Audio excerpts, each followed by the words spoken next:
Hello everybody, welcome back to High Ground. My name is Tanner, and today we're going to be going over the last chance qualifier for North America. So it just concluded yesterday. Europe's actually just concluded a little bit before I'm recording this video, and maybe I'll do a video on that one soon-ish, tomorrow, the next day, I don't know, sometime. Anyways, and Brazil's is going to be played. I don't remember when all of the matches are played, but it starts tomorrow. So if you want to check that out, feel free. Again, starting tomorrow. So yeah, 8 teams vying for the final spot at the major. 3 teams already qualified from North America, that being SSG for stage number 1, and then stage number 2 is Dark Zero and M80. So again, these teams will be joining phase 1 along with SSG, or rather the team that wins this. So yeah, again, these are the 8 teams. You're probably fairly familiar with about half of them because they are pro teams, and maybe some of you are also familiar with the other teams, but we'll take a look here. I don't really want to go over the pro teams because you know who they are, but we will talk a little bit about the other teams. So we'll hit show players here. West Garfield Park, this team is taking the place of Reality TV. RTV earned the spot in this qualifier by placing first in Challenger League last year, so that was sort of what they got instead of any sort of relegation prize, but that roster is pretty much disbanded.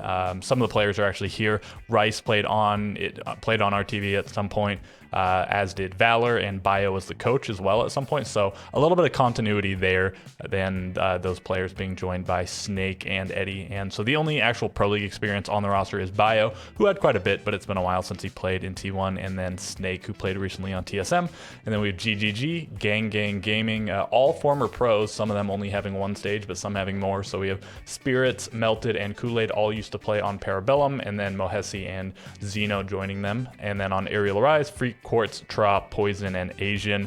And I believe in the qualifier, and they only play 1 match, spoiler, but you'll see it in a minute, Benji Mula subs in for Asian. That's why we have the DNP. Here he is. Yeah, Benji Mula. So yeah, Benji with about 2 years of Pro League experience, Quartz with a single stage, so not a ton of experience there. And then finally on Karn & Co, we have Karn, Carnage B, Packer, Wi-Fi, Mikey, and Rethinkin. And Rethinkin didn't play, and there was a little bit of substituting going around. I think Rethinkin was actually subbing in for Karn at some point before the LCQ, before they made it to the LCQ. But it was, and Indy as well was in the mix, but it was Duke, but Duke anyways, subbing in for Rethinkin to make it these 4 along with Duke playing. Okay, so that's all of the teams, all the rosters that I care to go over. And so let's take a look at what happened in the bracket. So I'm actually going to zoom in a little bit more, make this a bit bigger. And, oh, no, let's go back one.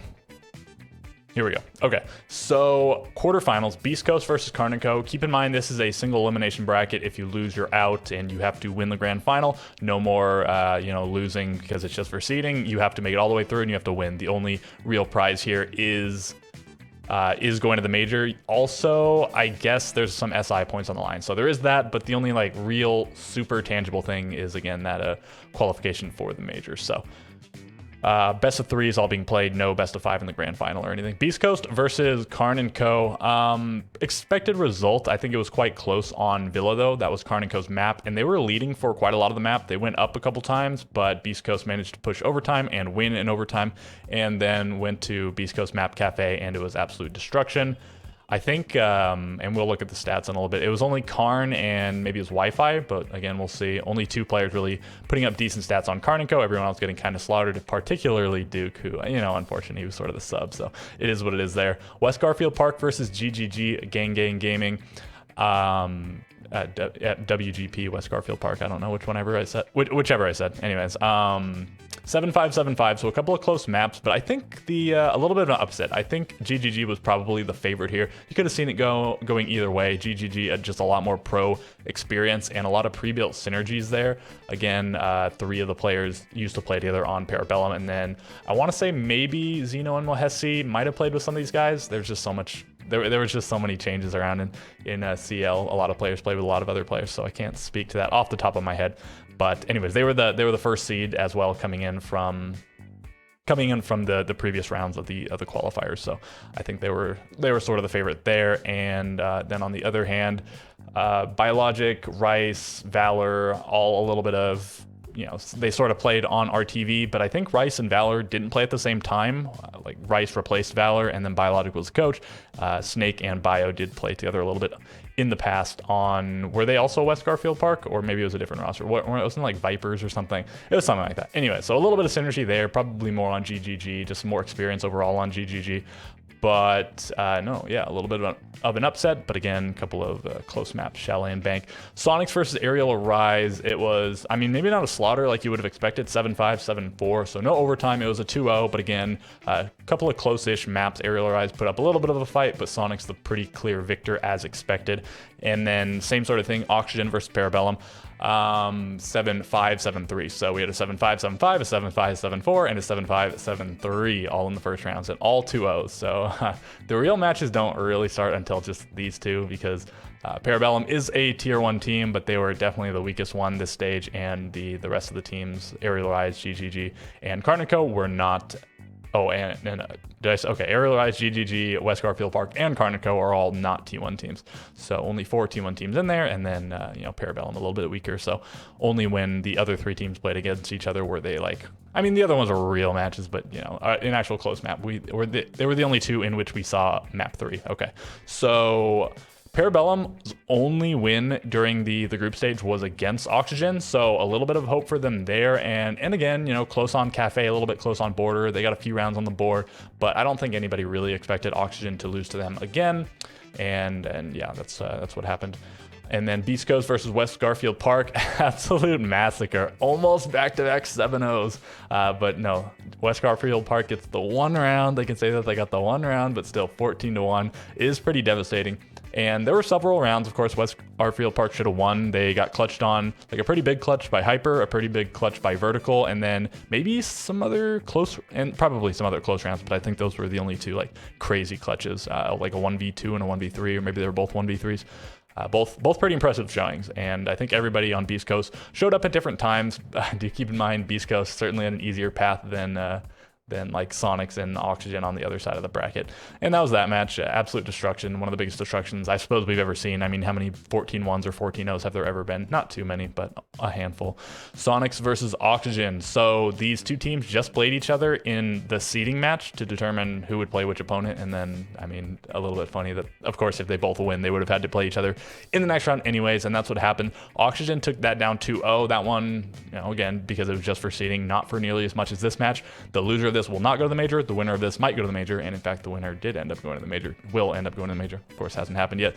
7-2 win. So Oxygen looked like this might be a pretty easy series for them. They take Cafe handily. I assume that was their map, but still 7-2 is quite decisive. But Sonics answers back 7-4, not as impressive as the 7-2, but still good showing on Oregon, and then same thing on Clubhouse, 7-4. So that puts Sonics versus Beast Coast in the grand final. And when these 2 teams played last, wasn't it a 7-5 win for Beast Coast? I'll put it was definitely a 7-5 one way or the other. I'll put it on the screen if it's the other way, but I think that's correct. And yeah, they go all 3 maps. It's 7-4 on Chalet, so Sonics 3 7-4s in a row if you include their Oxygen matchup, a couple of 7-4s for them. And then we go to Villa, 7-5 victory for Beast Coast, a little bit closer. And then we go to Theme Park, and Sonics win it pretty decisively, 7-3. So a little bit lackluster bracket overall. Only two of the 7 matches going to 3rd map, and really not very much overtime at all. We had 1 here, and then none of these 3 had any overtime, and then destruction. Yeah, only 1 overtime map and only 2 map 3. So a little bit unfortunate. I mean, I think Sonics versus Oxygen and Beast Coast versus Sonics were fine matches as were anticipated to be. Maybe you thought that West Garfield Park versus GGG was going to be a banger, or that Beast Coast versus WGP would be, but not quite living up to expectations there. But okay, I guess that does it for this. Again, we're going to look at some stats for a minute, but Sonics going to the major, joining Dark Zero, M80, and SSG. So it's actually the top 3 teams from groups, being Dark Zero, SSG, and Sonics, all making the major, as well as the 6th place team, so the lowest team that advanced into the playoffs, making it being M80. So not terribly unexpected. Again, things line up pretty well with the group stage performances, not 100%. If it was the 1st, 2nd, 3rd, and 4th team, then that would be pretty exact results. Okay, let's go over to CGG. And here we have it, the leaderboards here. Newer's on top by a pretty hefty margin. Citizen behind him, and then Hat, Hyper, Doc all there. And Citizen, yeah, plus 32, and then plus 26 on Newer's. pretty good showings. On entry, Newers is also the king, so first, second, first. On cost, he actually doesn't appear here, but we see a few of the GGG players here, and a good variety overall. Clutches, we see 6 coming from among just 3 Sonics players, 3 for Hyper alone, and then Geo is the king of plants here. Usually it's Dream, and I guess Geo got more opportunities. He played a whole nother series because Sonics beat Oxygen, but 2 of the more planting players in North America, and I guess just the world, and Mr. B here as well. I should point out he made it to the final. So Dream played a whole one fewer series and the same number of plants as Mr. B. So Dream is that guy getting those plants down, and very curiously, Rexon with 4 plants, Citizen with 3 plants. That's kind of funny. Anyways, let's look at the full stats here, and I'll go through it. Not very many. Hyper Doc, so a little bit of a trio here. Vertical, probably the one you expect to see up here instead of Doc, but good showing from Doc. And then Mr. B going positive in addition to the rest of his team. And then we'll see some other players down here, and Dookie living up to his name. 5 and 18, 1 and 5, pretty brutal showing, but Sky's also going 5 and 18, I guess a little bit different roles. But anyways, Laxing also down here right next to Sky. So unfortunate seeing that, but we'll group by teams because I just think it's the most interesting way to look at things. So yeah, Hat, he's been an absolute killer. Really good performance here, really good performance in everything before this in NA, so the groups and the playoffs. His stats were not quite a 1.2 rating, but I think like 1.15, I don't know, 5, give or take. Really good showing. And do keep in mind here, the stats are definitely more padded than some of the other teams. They played against considerably weaker opponents, I guess, and maybe going into it, you thought that their opponents would be better than they turned out to be, but no, I mean, I think in the grand scheme of things, weaker opponents anyways. And everybody going positive on kills. Mr. B actually going 12 and 3 on entry for whatever reason, again against somewhat weaker competition. Very positive. They went plus 19 on entry. Crazy numbers to see that, but just a handful of plants, 8 plants over the course of 3 series, I guess, 7 maps. And then on Sonics, yeah, Citizen, the only player above a 1.0 rating, and the next highest player actually being Geo, the hard support. So a little bit funny. 3 other players going negative. Grixer positive on kills, but negative on rating, negative on entry. All of their players, yeah, and they were actually not even good on entry. They went -8 overall, but still the ones advancing the major. And I just keep pointing that out, but I think it's just so funny that sometimes teams are like pretty bad on entry and they're doing really well, or on the inverse, sometimes quite good on entry, but they don't make it as far as you might expect based on those stats. So yeah, really weird showing from these guys. Citizen finally really showing up. I mean, I guess this is what you bought him for, not to go positive in the group stage, but at the last moment to swoop in and qualify you for the major. So good on him there. And I mean, I guess nobody with like terrible stats, 0.95 being the lowest, is pretty respectable. Newers much better than Yaga, and then Foxay, the only player really struggling on Oxygen. Everyone actually going positive on rating and kills besides him. Newers, I mean, 14 and 2 on entry, plus 26. This guy is just a maniac. He's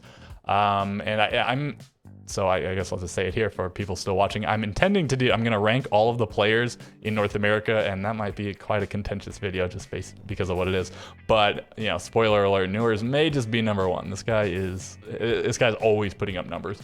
Yaga, good showing, newest addition to the team, even if he played with the team a little bit back. Sweater, also, solid numbers, all things considered, +6, +5. And then Dream doing Dream things, and then Foxay, yeah, you probably wanted to see a little bit better performance out of him. And then West Garfield Park, Snake going even on rating, everybody else not doing so well. And, as we get down here, there's the teams that got eliminated fairly early. Parabellum just not doing too well, just like they did in the group stage. Aerial Rise, Tra going positive, who I guess is rebranded to Atom, ATOM, but not on CGG. They have not updated it. And again, Benji Mula subbed in for Asian, respectable performance, just subbing in sort of last minute, 13 and 16. GGG, it's Kool-Aid and Mohesi on top. And I guess Mohesi maybe not playing strictly support like he was when he was just last in Pro League on Mirage, but I guess Xeno playing hard support, even though that, I don't know, the role seemed a little bit weird here, but I guess this is what they thought would work for them, and well, it ended up not working for them. They did lose, but they made it all the way to to the LCQ at the very least. And then Karn and Co. Yeah, it's Karn and it was Wi-Fi. Yeah, the two players doing much better than the rest of the players. Packer, not so well. Mikey, really struggling. I think a lot of people have pretty big expectations of Mikey, certainly not living up to them here. And then Dookie, once again, yeah, that's tough. But as the sub, what are you going to do? You know, if you're just not used to playing. But, you know, notice 100% headshot, not bad. Okay, so the video is already above 15 minutes unless I cut out some parts, which I probably won't do. But anyways, I guess that's gonna do it. So leave me a like, leave me a sub, leave me a comment. I was gonna say subscription, but I just already said sub. But yeah, any of that stuff, very much appreciated. And I guess probably look forward to coverage of the EU LCQ, maybe the Brazil one, and then again some other stuff leading up to the major, which is coming up pretty quickly. So anyways, with all of that being said, catch you guys in the next video.